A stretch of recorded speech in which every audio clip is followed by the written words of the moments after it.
Tollywood senior hero megastar Chiranjeevi గారికి అవార్డులు కొత్తేం కాదు. నంది అవార్డుల నుంచి పద్మవిభూషణ్ వరకు ఎన్నో అవార్డులు ఆయన అందుకున్నారు. అయితే ఇంకోసారి తెలుగువారు గర్వించేలా చేశారు మెగాస్టార్ చిరంజీవి గారు.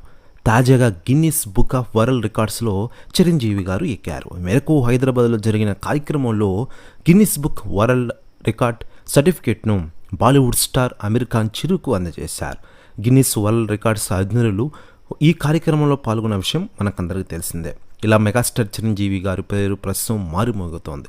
మరోవైపు ఈ అవార్డుపై ఇప్పటికే సెలబ్రిటీలు స్పందిస్తుండగా తాజాగా బాలీవుడ్ స్టార్ నటుడు అమితాబ్ బచ్చన్ గారు స్పందించారట. ఆయన మాట్లాడుతూ, తెలుగు గడ్డపై పుట్టిన మహానుభావుడిపై మెగాస్టార్ చిరంజీవి గారు, ఈరోజు నువ్వు గిన్నిస్ రికార్డు సాధించావు, నిజంగా గ్రేట్, తెలుగువారు ఎక్కడ ఉన్నా నిన్ను చూసి గర్విస్తున్నారు అంటూ సంచలన వ్యాఖ్యలు చేశారట అమితాబ్ బచ్చన్ గారు.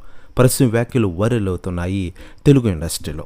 మరోవైపు భారతీయ చలనచిత్ర రంగంలో ప్రొలిఫిక్ ఫిల్మ్ స్టార్గా గిన్నిస్ రికార్డులు అందుకున్నారు చిరంజీవి గారు. 45 ఏళ్ల సినీ కెరీర్లో 156 చిత్రాల్లో నటించారు ఆయన. ఇప్పటివరకు 537 పాటల్లో 24,000 డ్యాన్స్ మూమెంట్స్ చేసినందుకు చిరంజీవి గారికి ఈ అవార్డు దక్కిందని తెలుస్తోంది. ఇకపోతే మెగాస్టార్ చిరంజీవి గారి సినిమాల విషయానికి వస్తే ప్రస్తుతం వశిష్ఠ డైరెక్షన్లో విశ్వంబర సినిమా చేస్తున్నారు. సోషల్ ఫ్యాంటసీ జోనర్లో తెరకెక్కుతున్న ఈ సినిమాలో మెగాస్టార్ సరసన త్రిష హీరోయిన్గా నటిస్తున్న విషయం మనకందరికీ తెలిసిందే.